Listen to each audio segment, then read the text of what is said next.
எல்லாருக்கும் போகி பண்டிகை நல்வாழ்த்துக்கள். எனக்கு பொங்கலுக்கு முதல் நாள் தான் லாஸ்ட் டே வந்து லீவ் கிடைச்சது. வீக்காகவும் இன்னைக்கு தான்.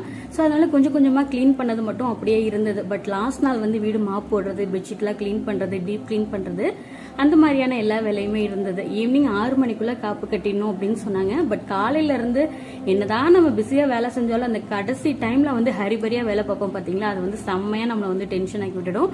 எனக்கு தெரிஞ்சு ஒர்க்கிங் விமனோட ரொட்டீன் வந்து ஓரளவுக்கு வந்து இப்படி தான் இருக்கும்னு நினைக்கிறேன். அவங்களுக்கு லீவும் கிடைக்காது, வீட்டையும் பேலன்ஸ் பண்ணிட்டு ஒர்க்குக்கும் பேலன்ஸ் பண்ணும்போது அது கொஞ்சம் கஷ்டமா இருக்கும்.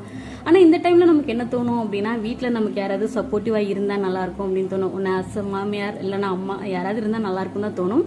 பட் அந்த மாதிரி சுச்சுவேஷன் நமக்கு அமையல இல்லையா, என்ன பண்றது? ஸோ அதனால நல்லபடியாக சாமி கும்பிட்டுட்டு ஈவினிங் நாங்களுமே காப்பு கட்டிட்டு பக்கத்தில் எங்கேயாவது கோயிலுக்கு போகலான்னு பிளான் பண்ணோம். பட் ஹஸ்பண்ட்க்கு வந்து டைம் இல்லைங்கிறதுனால போகலை. அதனால வீட்டிலே வந்து சாமி கும்பிட்டுட்டு அப்பாடான்னு உட்காந்து ஒரு டீயும் குடிச்சு முடிச்சுட்டு போகியே நல்லபடியாக செலிப்ரேட் பண்ணியாச்சு.